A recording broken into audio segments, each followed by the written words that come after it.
Welcome to the Concern Podcast, where we unpack political, social, economic, and cultural stories shaping the world. I am Emmanuel Taban.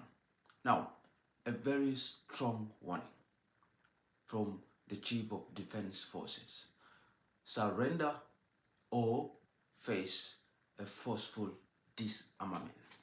Now, today, very interestingly, the Chief of Defense Forces, the newly appointed Chief of Defense Forces, Paul Nang, has issued a very stern warning against the armed militia groups across the country. Now, before we proceed with this video, if this is your first time watching a video on this channel, the Concern Podcast, please subscribe, hit on the notification button, like, comment, share if you like it with your friends and your close circles.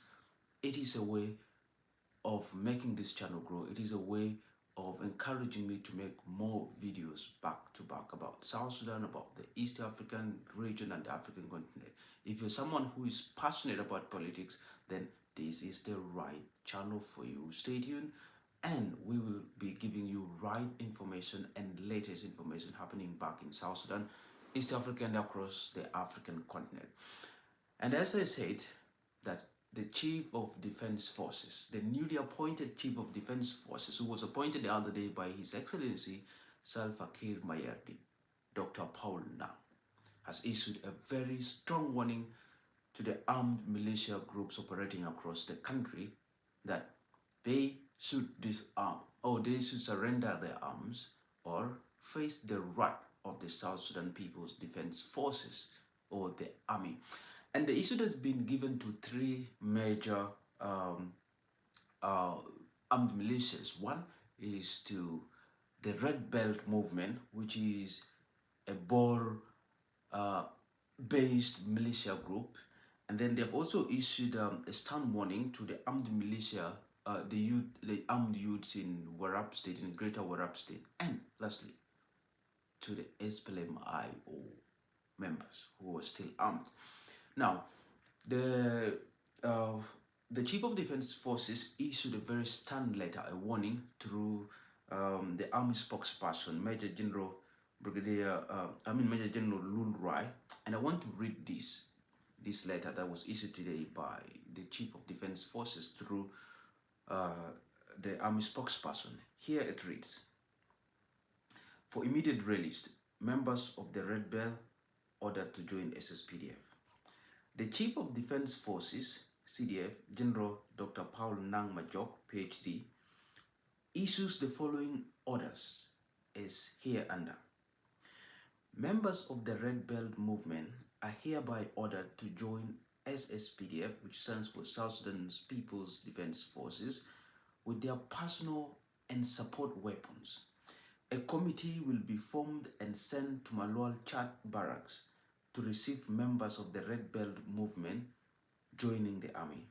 Members declining this golden opportunity and honor to serve will face forceful disarmament at the earliest time possible. Now, this is to the members of the Red Belt movement. And the second one is to the armed youth in the Greater Warab. And here it says, armed youth in Greater Warab are hereby ordered to voluntarily hand over their weapons to South Sudan's People's Defense Forces within 21 days.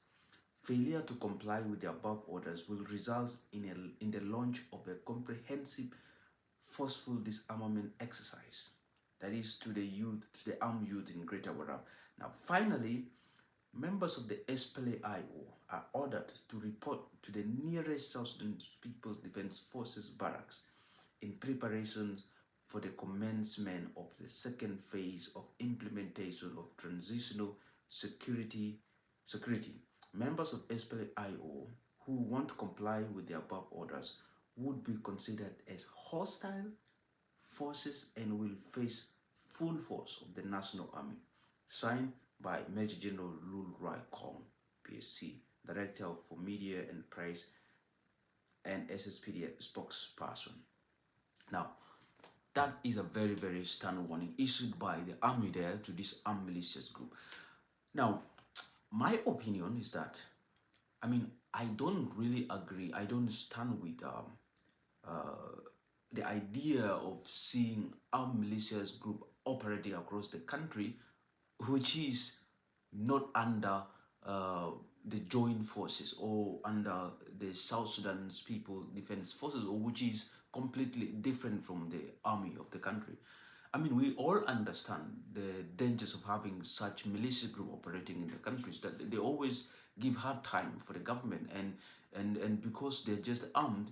uh, and when we look at the reason why most of these armed militia group keep operating in the countries, that they have their basic reasons of mainly maybe trying to defend themselves against the other communities, which leads to in most cases intercommunal fights that happens across the country, or uh, some of these armed militias group are being sponsored by these big major generals who are either against the government, and they have this militia group operating there, and by the time when the government start to get hostile on them, you see that they exchange fire bullets. I mean, which is completely not good. So I feel that this is a very interesting and a very good move done there by the newly appointed CDF, the Chief of Defense Forces, to this armed militia group, because even the incident that happened in Nasser, it was because of allegedly an armed militia group that was operating in Upper Nile. And I didn't agree with that idea of having a different armed group operating in the country, which is not under the unified armed forces or the South Sudan People's Defense Forces. But also, I would love it done in a very good manner that does not actually provoke those armed militias group to a very hostile way of giving out their arms. I mean, if the army or if the CDF wants to carry out a disarmament, for those who will not actually adhere to the ultimatum issued by the army, then the disarmament should be done in a way that does not happen like the one that happened in Nasir in early March.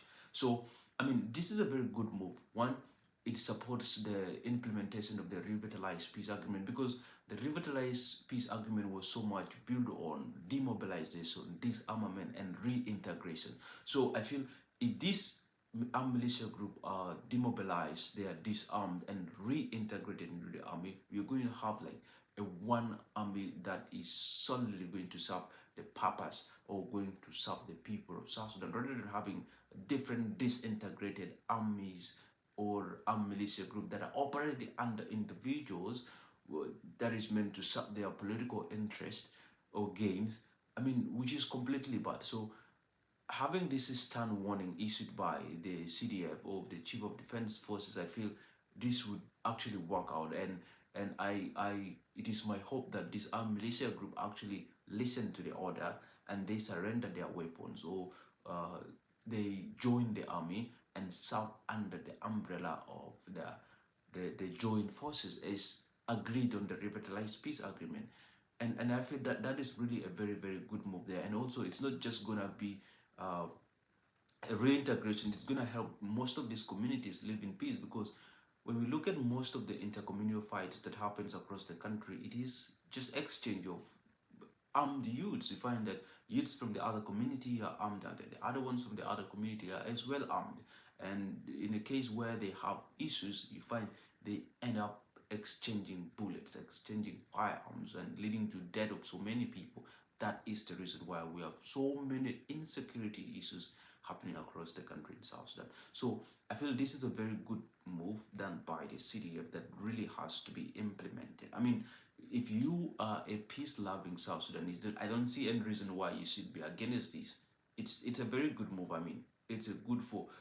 In fact, so many people argue that for South Sudan first to have the most meaningful peace, it is when we have not only a disarmament of armed militia group, but even the disarmament of other civilians. There are civilians that own guns who lives in towns. You find they're not soldiers, they're not under the army, but they still own these weapons. So I feel for us to have a peace, a meaningful peace, we need even to have like a broader, a comprehensive disarmament across the country, where every person who is not a member of the army has to surrender every weapon that is peace in their possession. And in that way, we can only have a meaningful peace, where people wouldn't be scared of moving on the street because someone owns a gun. And, you know, if it is done in that way, then we can have a meaningful peace. And I feel that the CDF extends this not only to this armed militia group, but even to armed individuals who are not members of the defense forces or who are not members of the country's army.